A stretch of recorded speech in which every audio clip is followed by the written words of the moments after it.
je vais vous enseigner quelque chose sur les jours de naissance. Je vais partager avec vous aujourd'hui l'importance ou les secrets cachés derrière les jours de naissance. Ce sera quelque chose qui va vous propulser de façon drastique dans des dimensions qui vous permettront de vous préparer suffisamment pour devenir un instrument efficace entre les mains de Dieu afin d'accomplir ce qui est votre destin, le destin auquel vous avez été appelé. La raison même pour laquelle vous avez été envoyé sur la terre, la raison pour laquelle Dieu vous a créé et vous a permis de venir sur la terre à travers une famille ou encore à travers un homme et une femme. Mesdames et messieurs, bienvenue sur notre message du jour. Installez-vous confortablement car nous allons écouter ce message avec attention et ce sera donc enseigné par le prophète Lovie Elias. Vous savez, toutes les choses spirituelles ont été faites afin que vous puissiez en profiter au maximum en tant qu'enfant de Dieu. Et tout ce que Dieu offre ne peut jamais diminuer, ne peut jamais finir. Parce que Dieu a des capacités à donner encore et encore. Parce que lui, c'est sa nature. Donc, quand vous avez la grâce de comprendre les choses spirituelles, eh bien, c'est un avantage pour vous. Aucun esprit ne pénètre le règne physique sans passer par un porteur et sans passer par un portail. Rien ne peut entrer dans ce règne physique sans passer par un porteur et sans avoir utilisé le moyen d'un portail. L'esprit de l'homme et la chair de l'homme sont deux choses différentes. Quand Dieu créa Adam à partir de la poussière, la Bible dit que Dieu souffla le souffle de vie en l'homme et l'homme devient un être vivant. Alors, peu importe celui ou ceux qui portent votre chair, ce n'est pas lui qui a mis l'esprit que vous avez ou le souffle que vous avez. Ce que je veux dire par là, en fait, c'est que la personne qui vous a porté dans ses entrailles et qui vous a servi de portail pour venir dans ce monde n'est pas celle qui vous a donné le souffle. Ce n'est pas elle non plus qui a déposé l'esprit que vous avez en vous. C'est pour cela que vous voyez dans des familles, les gens peuvent se ressembler, ou alors tout le monde peut se ressembler, mais tout le monde se comporte différemment.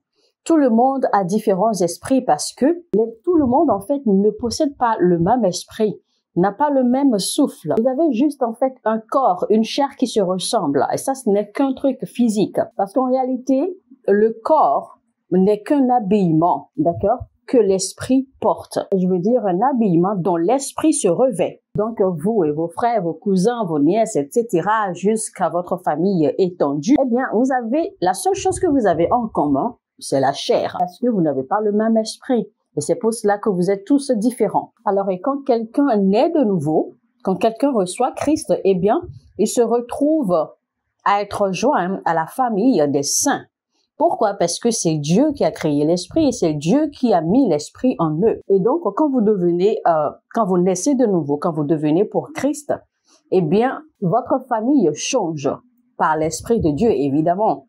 Vous n'appartenez plus à votre famille charnelle, mais vous appartenez plutôt désormais à la famille des saints, à l'esprit de Dieu, parce que il y a l'esprit de Dieu que vous avez en commun. C'est pour cela que ceux qui sont nés de nouveau et qui deviennent participants à la classe des saints, généralement se ressemblent par l'esprit, se ressemblent à travers les pensées. Ce que vous n'allez pas remarquer entre les mêmes personnes d'une même famille charnelle.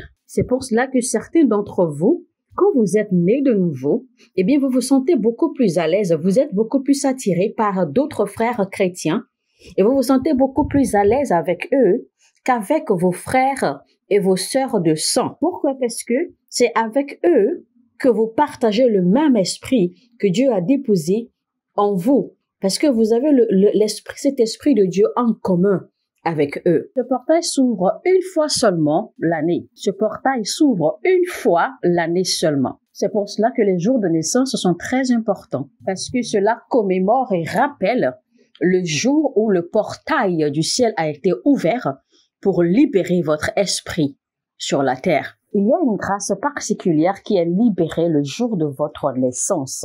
Et cette grâce, en fait, se renouvelle chaque année au jour précis de votre naissance. Parce que, en fait, en réalité, c'est comme une marque de fabrication. Et cette grâce, en fait, chaque année se libère et se renouvelle. Et cette grâce, en réalité, est suffisante pour vous conduire dans la vie et vous permettre d'accomplir votre vie, vous permettre d'évoluer, de grandir de la façon dont il faut pour l'accomplissement de la raison pour laquelle vous avez été envoyé sur la terre. Si vous remarquez bien, chaque année, naturellement, vous grandissez, vous vieillissez. Même si spirituellement, vous n'évoluez pas, vous n'avancez pas, vous ne grandissez pas, physiquement, vous grandissez parce que physiquement, vous prenez de l'âge. Donc, en réalité, la nature de cette grâce qui est libérée sur vous précisément, c'est que chaque année, quand vous atteignez ce point culminant, cette date ou ce jour de votre naissance, en réalité, vous devez avoir constaté un changement, une progression, une évolution, non seulement physiquement, mais aussi spirituellement, financièrement, côté carrière, etc. C'est-à-dire que dans tous les aspects de la vie, normalement, vous devriez évoluer. Il doit y avoir de changements, d'évolution, de progression. La raison pour laquelle les gens se sentent généralement déçus, c'est parce qu'en fait, ils se rendent compte que chaque année, en fait, ils atteignent ce point culminant. Chaque année passe. Chaque année, ils arrivent, ils se rappellent le jour de leur naissance et ils voient qu'ils grandissent. Ils vieillissent physiquement, mais plus rien d'autre ne change dans leur vie. Il n'y a pas d'évolution, il n'y a pas de progression dans les domaines de leur vie et ils ne font que progresser physiquement. L'âge passe et donc finalement certains pensent qu'ils ont perdu leur temps sur la terre, qu'ils ont perdu leurs années. La raison pour laquelle les gens se sentent ainsi en réalité, c'est parce que en fait, chaque année, quand vous arrivez à ce point culminant, eh bien, un changement est espéré. Une progression, une transformation est espérée. C'est de la même façon que quand un enfant naît, eh bien, chaque année, l'enfant grandit. Chaque année, l'enfant progresse. Chaque année qui passe, chaque année qui s'ajoute à la vie de l'enfant, eh bien, il y a un changement, il y a une transformation. Donc, il est espéré d'un enfant qui naît que peut-être à quelques mois, que l'enfant commence à s'asseoir. Et qu'après que l'enfant commence à aller à quatre pattes, et qu'après que l'enfant commence à se tenir debout, et ainsi de suite, que l'enfant se mette à marcher. Donc, ce sont là, en fait, les changements qui sont espérés. Et donc, normalement, il devrait y avoir cette progression dans la vie d'un individu, d'accord, à chaque année, quand il se retrouve à ce point de son jour de naissance. Donc, chaque année, un individu, d'accord, devrait pouvoir faire le point dès qu'il arrive au jour de sa naissance pour, en fait, remarquer les croissances qu'il a eues dans la vie parce que chaque année signifie une croissance. Chaque année qui s'ajoute à votre vie signifie une croissance. Et donc, cette croissance devrait être remarquée dans tous les aspects de votre vie. Il faut savoir également que il y a une grâce spéciale qui est libérée chaque année pour propulser ou pour provoquer la croissance, la progression que vous devrez avoir à une année T ou à une année A ou à une année B. Ainsi de suite de façon graduelle. La Bible dit que l'enfant Jésus grandissait en stature et en sagesse. Donc, l'enfant Jésus ne grandissait pas seulement physiquement, il ne grandissait pas seulement en âge, mais il grandissait également spirituellement et dans d'autres aspects de la vie. Donc, c'est ce même changement, c'est cette même progression qui est espérée dans la vie d'un être humain. Parce que il n'est pas bien. C'est très déséquilibrant, en fait, de voir qu'un être humain évolue chaque année, grandit chaque année, en âge, physiquement, mais spirituellement ne grandit pas. Parce qu'en réalité, chaque année de votre vie marque une croissance physique, mais également une croissance spirituelle. C'est ce qui est espéré par le ciel.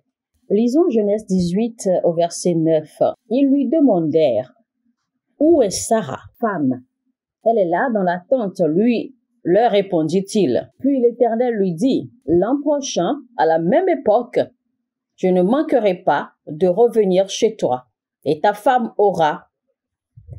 Sarah aura un fils. » Alors donc, nous allons souligner rapidement, comme l'ange a dit, l'an prochain, à la même époque, je ne manquerai pas de revenir chez toi. Mais que veut dire alors l'ange en disant qu'il reviendrait à la même époque l'année prochaine? Pourquoi est-ce que l'ange n'a pas fait le miracle à ce jour-là? Mais il a plutôt dit que à l'année qui va suivre et à la même époque. En fait, l'ange était en train de faire comprendre à Abraham que la même époque, en réalité, c'est l'époque, c'est-à-dire la saison, ou le jour qui est destiné pour que Sarah reçoive cette grâce particulière qui a été libérée sur le jour de sa naissance, en fait, pour marquer une progression, pour marquer un changement. Et ce jour-là, en fait, qui a reçu une grâce spéciale pour marquer votre changement, votre progression dans la vie, c'est le jour de votre naissance. Et c'est de ça, en fait, que parlait l'ange quand l'ange a dit, à cette même époque, l'année prochaine, je reviendrai. Et alors, tu auras un fils. Donc, l'ange se référait, en fait, à cette période unique, le jour de la naissance de Saraï, afin que cette grâce-là, parce que ce jour-là, en fait, le portail sera ouvert et cette grâce spéciale pour cette progression, pour cette croissance qui en fait est liée au fait que Sarah doit maintenant avoir un enfant, que cette grâce-là sera libérée ce jour-là précis. Par là, alors, il faut noter aussi que il y a des miracles dans la vie, il y a des bénédictions dans la vie que vous ne pourrez recevoir que le jour de votre naissance. Parce que ces miracles et ces bénédictions sont libérés aussi selon votre maturité. Donc, le jour de votre naissance joue un rôle très important également dans la façon dont Dieu vous bénit. Ce jour est le jour le plus important de votre vie. Également, il faut savoir que ce portail s'ouvre à deux niveaux. Premièrement, c'est le jour où vous venez au monde. Ce portail s'ouvre. Et deuxièmement, le jour où vous quittez le monde, le portail s'ouvre. C'est-à-dire le jour de votre naissance et le jour de votre mort. Le jour où Jésus est venu au monde, il est venu au monde pour accomplir une mission particulière. Une mission qui a été entièrement accomplie et achevée le jour de sa mort. Le portail par lequel Jésus-Christ est venu au monde, le jour de sa mort, il l'a réouvert et a permis à tout le monde de pouvoir passer par ce portail pour accéder au ciel. Quand Jésus-Christ est venu au monde, personne ne pouvait accéder au ciel. Mais le jour de sa mort, il a ouvert le portail afin que tout le monde puisse maintenant avoir accès au ciel. Jésus a dit clairement, « Je suis le chemin, la vérité et la vie, et nul ne va au Père sans passer par moi. » Or, nous jouissons, nous profitons de la naissance de Jésus-Christ parce que le portail par lequel il est passé pour venir au monde, à sa mort, il a ouvert définitivement ce portail afin que quiconque puisse accéder au ciel. C'est pour cela qu'il est dit que personne n'a jamais accédé au ciel, excepté le Fils de l'homme qui est venu du ciel. Écoutez, Dieu avait dit à Jérémie, « Jérémie, avant que tu sois même formé dans les entrailles de ta mère, je te connaissais déjà, et je t'avais déjà choisi et élu prophète des nations. » Il a dit, avant même que tu ne sois né, Jérémie, je te connaissais déjà. Donc ça veut dire qu'avant même que Dieu ait libéré son esprit sur la terre, Dieu l'avait déjà ordonné ainsi pour devenir un prophète et libérer ses peuples. Alors la plupart d'entre vous, vous ne comprenez pas ou vous ne connaissez pas votre destin parce que vous ne comprenez pas ou vous n'avez pas la maîtrise du jour de votre naissance. Vous ne connaissez pas les événements qui entourent le jour de votre naissance. Parce que votre naissance définit votre destin. Votre naissance annonce ce que vous êtes venu accomplir sur la terre. Donc, toute personne qui ne maîtrise pas le jour de leur naissance ou qui n'en comprennent pas le sens, eh bien, ils ne connaissent pas, évidemment, leur destin. Ils ne connaissent pas la raison pour laquelle ils sont créés. Ils ont été envoyés sur la terre. Il y a des gens qui sont nés par la grâce de Dieu, d'accord, découvrent la raison pour laquelle, en fait, ils sont nés. Parce que vous entendrez certains vous dire, ben écoute, lui, il est plutôt doué en ceci, il est talentueux en ceci, il fait ceci en cela. Et donc, ils travaillent dans ce sens-là. Et avant même que vous ne vous en rendiez compte, eh bien, hein, ils accomplissent, en fait, ce trait ou cette personnalité, d'accord, qu'ils ont pu détecter de leur personne et de leur vie. Et voici la question que je vous lance. Voici la question que je vous pose maintenant. Avez-vous jamais posé des questions sur le jour de votre naissance? Avez-vous jamais cherché à comprendre à connaître les événements, les circonstances du jour de votre naissance? Avez-vous jamais prié spécifiquement concernant le jour de votre naissance? Parce que ce que vous ignorez, c'est que vous ne pourrez découvrir la vérité concernant le jour de votre naissance seulement par Dieu. Il n'y a que Dieu qui puisse vous révéler cela. Il n'y a que Dieu qui puisse vous révéler la raison pour laquelle il vous a envoyé sur la terre. Donc, pour vous dire que vous pouvez réussir. Vous pouvez faire tout ce que vous voulez, travailler dur, investir en ceci, investir en vous, investir en cela. Vous pouvez bâtir des choses, vous pouvez accomplir, réaliser des choses. Vous pouvez devenir un homme d'affaires ou une femme d'affaires qui est vraiment réussi, qui laisse en fait la trace de son nom, quelqu'un qui se fait parler de lui. Vous pouvez réussir dans beaucoup de domaines dans la vie, mais en fin de compte, vous vous rendrez compte que vous avez échoué sur toute la ligne. Parce qu'aux yeux de Dieu, vous avez échoué. Parce que tout ce que vous avez fait là, rien ne correspond à la raison précise pour laquelle Dieu vous a envoyé sur la terre. Vous devez savoir que le but de votre naissance sur la terre ou le but de votre venue sur la terre n'est pas de vous enrichir. Quand bien même la richesse est une bonne chose parce que oui, vous aurez besoin de la richesse, de la fortune, de la prospérité pour aider, pour transformer des vies, pour impacter des vies. Vous avez besoin de la richesse pour pouvoir accomplir efficacement ce pourquoi vous avez été envoyé sur la terre. Mais votre mission principale n'est pas de vous focaliser pour vous enrichir. Parce que vous finirez bien par laisser toutes ces richesses, vous finirez bien par abandonner ces richesses le jour où vous allez mourir. Les gens ont été bien riches avant vous. Les gens se sont enrichis sur la terre avant votre naissance. Mais où sont-ils aujourd'hui? Ils sont partis et ils ont laissé ces richesses derrière eux. Donc ce sera la même chose pour vous. Parce qu'en réalité, le but n'est pas de s'enrichir. Parce que la richesse là que Dieu va vous donner, en fait, la richesse que vous acquérissez, en fait, n'est rien d'autre qu'un instrument pour vous permettre à vous d'accomplir la raison réelle pour laquelle Dieu vous a envoyé sur la terre. Et la vie, ce n'est pas avoir le meilleur emploi. La vie, ce n'est pas avoir le meilleur affaire ou le meilleur commerce ou les meilleurs business les plus florissants du monde entier. La vie, c'est plutôt accomplir le plan de Dieu que Dieu vous a envoyé sur la terre pour accomplir, pour réaliser. Vous pouvez grimper la plus haute montagne du monde et vous retrouver finalement au sommet.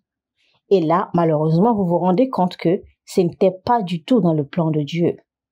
Vous vous rendez compte que ce n'était pas ce que vous croyez. Vous pouvez vous offrir les plus belles voitures, les plus belles choses de ce monde et finalement vous rendre compte que vous êtes vide. Parce qu'en réalité, la vie, c'est de comprendre la raison pour laquelle vous avez été créé. C'est de comprendre ce pourquoi vous avez été envoyé sur la terre. L'attaque du diable contre vous n'a pas commencé le jour où vous avez reçu Christ. L'attaque du diable contre votre vie n'a pas commencé le jour où vous avez commencé à aller à l'église. Les attaques du diable contre votre vie n'ont pas commencé le jour où vous avez épousé quelqu'un, un homme ou une femme. Peut-être que c'est la mauvaise personne. Non. Les attaques du diable contre votre vie n'ont pas commencé ni parce que quelqu'un vous a maudit ou que quelqu'un vous a attaché ou que quelqu'un vous a lié. Non, pas du tout. Les attaques maléfiques ont commencé le jour de votre naissance. Parce que ce que vous ignorez, c'est que le diable connaît exactement ce pourquoi vous avez été envoyé sur la terre. Mais vous ne savez même pas la raison pour laquelle vous êtes né. Vous n'avez absolument aucune idée de la raison pour laquelle vous avez été envoyé sur la terre. Mais le diable a pu l'observer. Le diable l'a détecté. Le jour de votre naissance, le diable l'a vu et sait exactement ce pourquoi, la mission pour laquelle vous avez été envoyé sur la terre. Vous vous rappelez quand Moïse est né, Moïse a dû être jeté dans les eaux en Égypte parce que le diable savait déjà. Dès la naissance de Moïse, le diable avait déjà su en fait que, parce qu'il y avait cet esprit malin et d'accord qui prenait déjà possession du monde, le diable avait déjà su que Moïse avait été fait et que Moïse avait été envoyé par Dieu sur la terre spécifiquement pour délivrer Israël. Alors que le but du diable était de maintenir le peuple Israël en captivité, afin de l'empêcher en fait d'accomplir la volonté parfaite de Dieu, qui est que du peuple d'Israël, en fait, sortira une grande nation, et de cette nation viendra, d'accord, les descendants, et des descendants de Moïse, et ainsi de suite jusqu'à la naissance du Messie qui allait sauver le monde entier. Parce que le diable savait que de la nation qui sortira des entrailles du peuple Israël, le Messie viendra. Et donc, c'est pour cela que le diable a tout fait pour empêcher, d'accord, que Moïse puisse en fait être né sur la terre propice et dans des conditions propices, histoire en fait de l'empêcher ou histoire d'étouffer le plan que Dieu a établi sur lui. Donc, le diable savait très bien qu'il fallait empêcher l'esprit de Moïse, d'accord, de se libérer. C'est-à-dire qu'il fallait empêcher que l'enfant Moïse ne grandisse. Parce qu'il savait que s'il arrivait, d'accord, à tuer l'enfant Moïse, le bébé Moïse, eh bien, tout le plan que Dieu avait orchestré pour envoyer Moïse sur la terre, eh bien, aurait échoué de cette façon. Parce que il y avait personne qui puisse accomplir cette mission. Seul Moïse, en fait, avait été façonné pour accomplir cette mission et non quelqu'un d'autre. Le voyez-vous donc pas combien c'est intriguant, parce que la Bible dit en fait que si tu ne fais pas ce que tu es supposé faire, et cette phrase en fait s'adressait, d'accord, à Esther. Rappelez-vous quand Mardochée disait à Esther, si tu ne te lèves pas maintenant pour faire ce que tu dois faire, eh bien le sang de ton peuple sera sur tes mains. Vous savez, il y a des gens sur la terre qui ne recevront jamais leur salut. Il y a des gens qui ne recevront jamais Christ parce que vous n'avez pas su découvrir votre destin, la raison pour laquelle vous avez été envoyé sur la terre afin de pouvoir l'accomplir. Parce que vous n'avez pas fait votre travail. Parce que vous avez échoué en tant qu'instrument de Dieu envoyé sur la terre en forme humaine. Il y a des vies qui vont périr de par votre faute. Il faut également savoir que vous êtes le seul que Dieu a fait selon ses desseins pour en fait accomplir cette mission-là. Dieu n'a pas fait quelqu'un d'autre pour vous remplacer pour accomplir cette mission. Parce qu'en fait, il vous a fait à dessein pour cette mission-là. Donc, quand vous n'accomplissez pas la raison pour laquelle vous êtes né, la raison pour laquelle vous avez été envoyé sur la terre, quand vous n'accomplissez pas cette raison, eh bien, beaucoup de vies sont détruites. Beaucoup de destins sont détruits. Comme la Bible a dit, le sang de toute une nation, le sang peut-être de milliers de vies reposera sur vous. Parce que Dieu vous réclamera le compte de leur sang. Dieu vous réclamera le compte de leur perdition. Parce que leur salut, leur vie, leur élévation est liée, intimement liée à votre destin. Comment se fait-il que le diable maîtrise mieux votre futur, maîtrise mieux votre destin que vous? Quand notre Seigneur Jésus-Christ était né, il avait compris exactement la raison pour laquelle il avait été envoyé sur la terre. Il savait exactement ce que sa vie serait.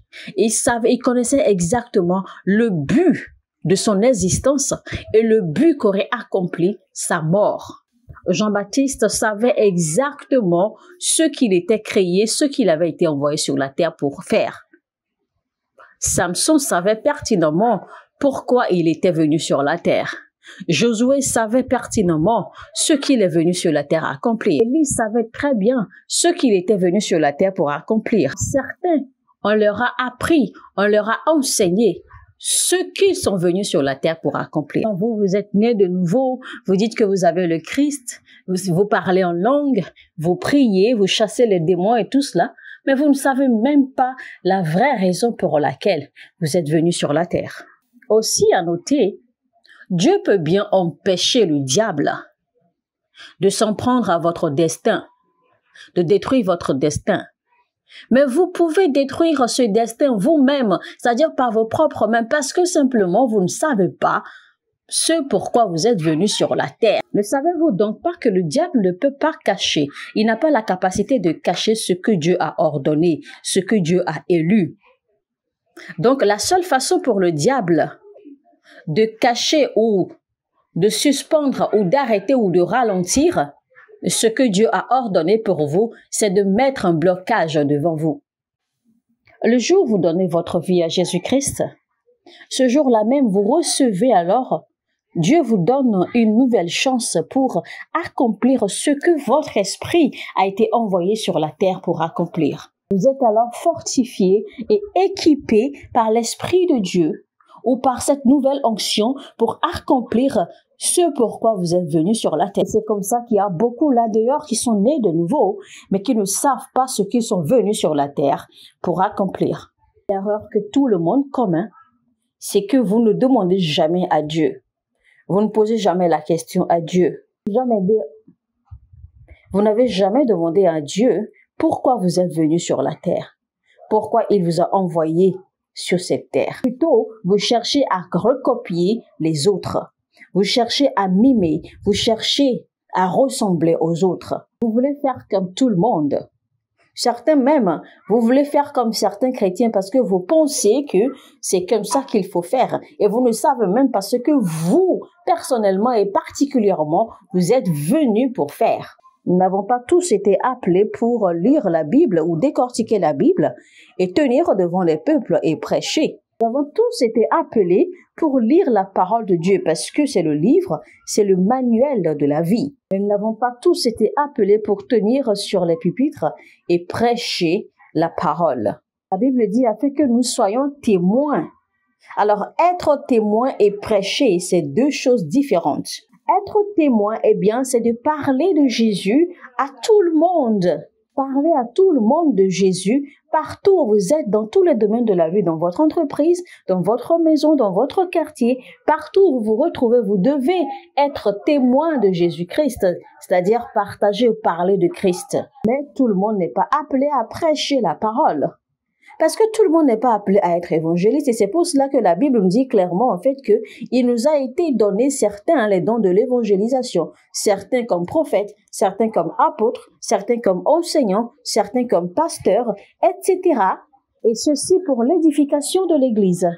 Il y a des gens qui sont appelés à s'asseoir tranquillement dans la foule pendant qu'il y en a d'autres qui sont appelés pour leur servir les révélations, la parole, la connaissance de Dieu.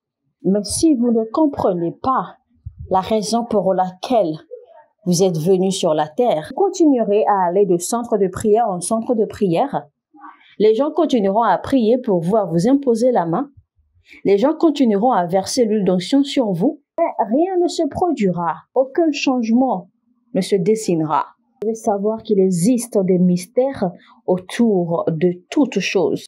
Il y a des mystères qui couvrent toutes choses. Il y a des mystères autour de votre vie. Il y a des mystères autour du jour de votre naissance. C'est le plus important à rechercher. Parce que si vous connaissez la nature, les circonstances qui soutiennent le jour de votre naissance, si vous comprenez, si vous découvrez que vous comprenez les raisons ou la raison pour laquelle Dieu vous a envoyé sur la terre, vous pourrez alors facilement commencer à marcher sur les chemins tracés par le Seigneur pour accomplir ce pourquoi il vous a envoyé sur la terre.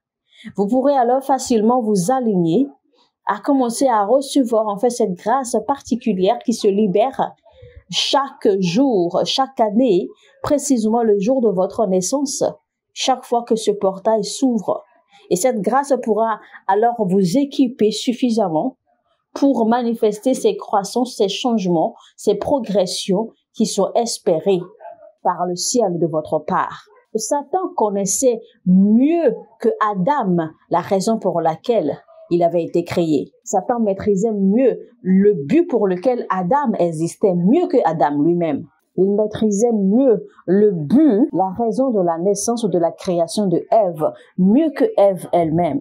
Alors, si vous ne commencez pas à chercher la face de Dieu, si vous ne priez pas afin de demander à Dieu de vous révéler la raison pour laquelle il vous a créé, vous ne saurez jamais les circonstances autour de votre jour de naissance et vous ne comprendrez jamais les raisons pour lesquelles ou le but pour lequel vous avez été créé, vous êtes né sur la terre. Donc, chers amis, la seule clé capable de vous révéler qui vous êtes, la raison pour laquelle vous êtes venu dans ce monde, c'est Dieu.